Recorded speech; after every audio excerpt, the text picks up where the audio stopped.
Assalamualaikum warahmatullahi wabarakatuh.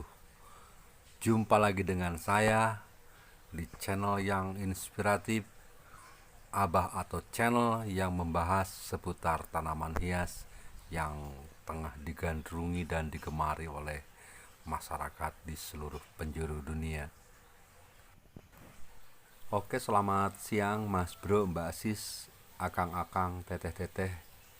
Dalam kesempatan yang baik ini saya akan mencoba membahas seputaran tanaman aglonema dengan topik yang cukup hangat, yaitu proses mutasi tanaman aglonema bisa terjadi dengan melakukan perubahan perlakuan secara ekstrim.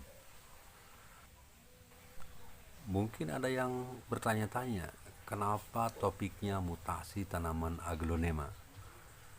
Karena mutasi dalam tanaman aglonema itu adalah pembeda dalam sisi tampilan, kecantikan, keindahan, bahkan pembeda juga dalam sisi harga.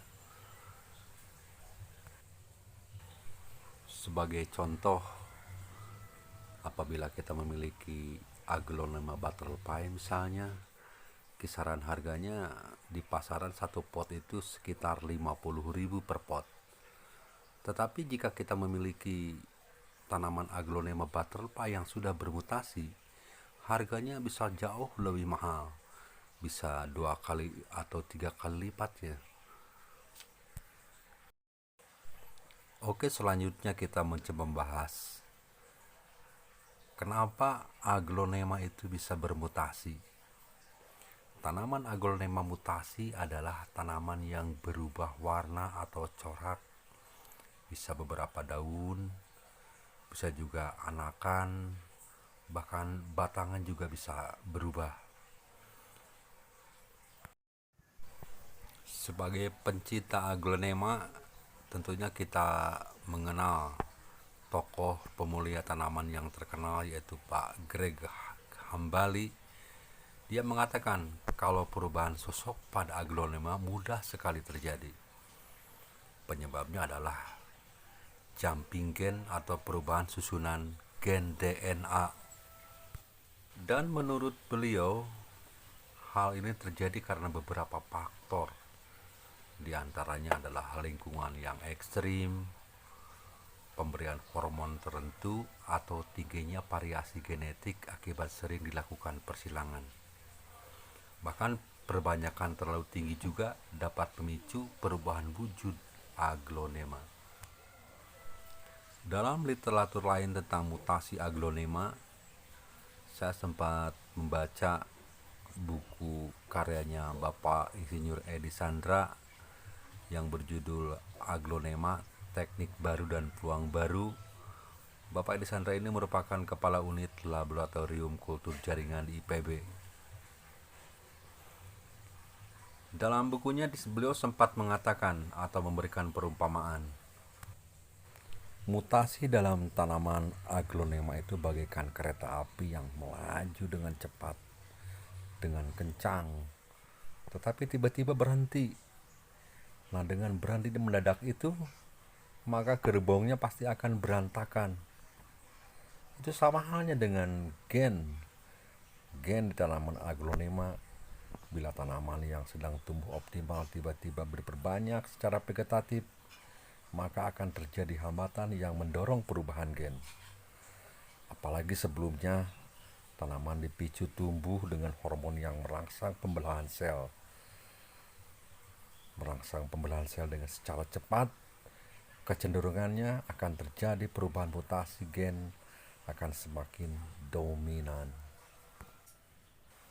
Oke Mas Bro, Mbak Sis, akang-akang, teteh-teteh, tanpa ingin perpanjang narasi, dari pendapat soheh dua pakar tanaman tersebut, justru saya mendapatkan pengalaman yang sangat berbeda. Tanpa memicu dengan hormon yang dapat merangsang pembelahan sel, yang mungkin harganya akan sangat mahal sekali dan prosesnya akan sangat rumit sekali. Bagaimana caranya? Nanti akan saya coba praktekkan bagaimana caranya untuk mendapatkan aglonema yang bermutasi. Ada 2 poin cara yang ingin saya sampaikan di sini. Yang pertama adalah repotting dengan cara merubah media tanam. Media tanam itu ekstrim sekali di luar kebiasaan yang kita tanam di aglonema. Dan yang kedua adalah dengan cara pemindahan penempatan aglonema yang biasanya mungkin dari tempat yang teduh kita simpan ke tempat yang panas, ataupun sebaliknya dari tempat yang panas kita pindahkan ke tempat yang agak teduh. Sebagai contoh aglonema yang sudah bermutasi saya perlihatkan kepada Anda adalah butterfly yang sudah saya potong dan saya pisahkan yang sudah bermutasi. Dan ini juga butterfly yang tadinya loyo sekali tapi sekarang sudah perlahan roset, dan daun barunya berbeda sekali dengan kakaknya. Dia akan tumbuh memerah dan berbeda, makin indah. Dan ini adalah lipstick yang daunnya loyo juga, tapi ketika loyo dia mengeluarkan daun baru yang indah sekali yang sudah bermutasi. Yang satunya lagi adalah daun Carmen yang berubah daunnya yang menjadi hijau, tetapi batangnya juga menjadi hijau.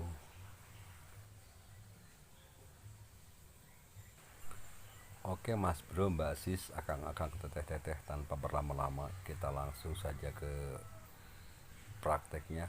Tapi sebelumnya saya mohonkan subscribe, komen, dan tekan loncengnya untuk semangat saya dalam konten-konten berikutnya. Praktek di sini saya memiliki tanaman aglonema Dona Carmen yang tumbuh seperti biasa, wajar-wajar saja seperti kebanyakan aglonema Dona Carmen. Kita coba keluarkan dari potnya, kita repotting, kita teliti bagaimana akarnya, dan ternyata dia tumbuh subur seperti biasa, akarnya cukup banyak. Kita sisihkan dulu media tanam bekasnya dan kita siapkan ke proses selanjutnya untuk menyiapkan media tanam. Ada 3 media tanam yang saya siapkan. Ini adalah arang sekam yang sudah dibakar, dan satu bagian itu arang sekam, ini setengah bagian bata merah yang sudah tumbuk, dan adalah kompos setengah bagian juga. Kita coba campurkan semuanya satu persatu. Ini satu bagian arang sekam dan ini adalah setengah bagian dari bata merah yang sudah ditumbuk, dan adalah kompos setengah bagian juga. Kenapa saya pilih bata merah?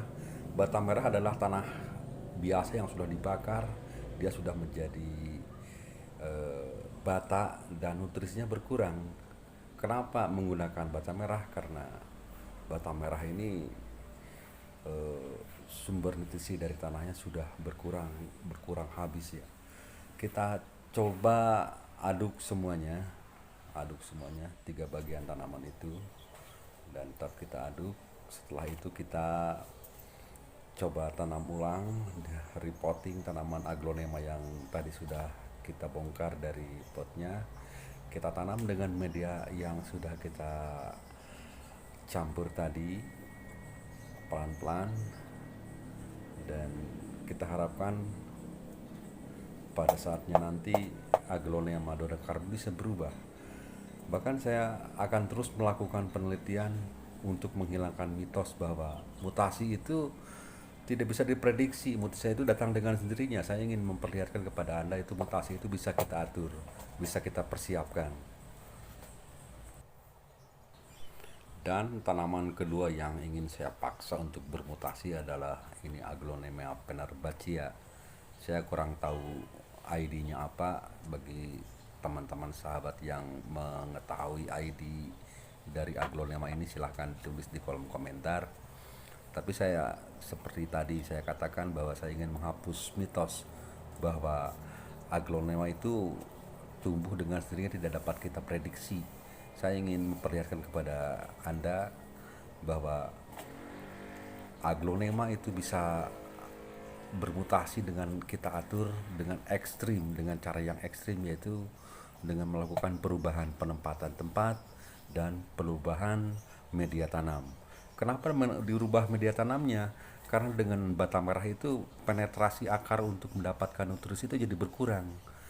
Tetapi tanaman itu tetap tumbuh subur karena penetrasi akarnya memang nutrisinya berkurang, dia akan berubah dengan sendirinya. Dia akan bermutasi mencari gen baru atau berubah dengan gen-gen baru. Begitu. Saya sudah berkali-kali melakukan percobaan ini dan kali ini saya ingin mencoba share pengalaman ini kepada Anda sebagai bahan inspirasi bagaimana kita merubah gen ataupun kita mendapatkan aglonema yang bermutasi. Selanjutnya kita siram ya, siram jenuh tanaman yang sudah kita repotting dengan maksud tanaman itu bisa kokoh dan akarnya bisa menyentuh media tanam tanpa ada tempat yang kosong di bagian potnya. Kita coba terus siram sampai sempurna akar menyentuh tanah tanpa ada tempat yang kosong. Dan selanjutnya selesailah proses kita bagaimana merubah secara ekstrim media tanam dari aglonema, dan selanjutnya kita simpan aglonema yang sudah kita proses ini di tempat yang teduh selama kurang lebih seminggu. Maksudnya akar aglonema itu bisa beraklimatisasi gitu, menyesuaikan dengan media tanam, antara akar dan media tanam bisa disesuaikan selama seminggu, dan setelah itu kita simpan seperti biasa di tempat yang panas. Maksud tempat yang panas itu dia bisa bertahan dan bermutasi dengan sempurna. Mas bro, mbak sis, akang-akang, teteh-teteh, demikian tadi telah kita saksikan bersama bagaimana prosesnya untuk memaksa secara ekstrim aglonema kita untuk bermutasi. Mudah-mudahan bermanfaat, mudah-mudahan menjadi inspirasi kepada kita untuk lebih mencintai lagi tanaman yang kita cintai, aglonema. Terima kasih atas kebersamaannya. Salam.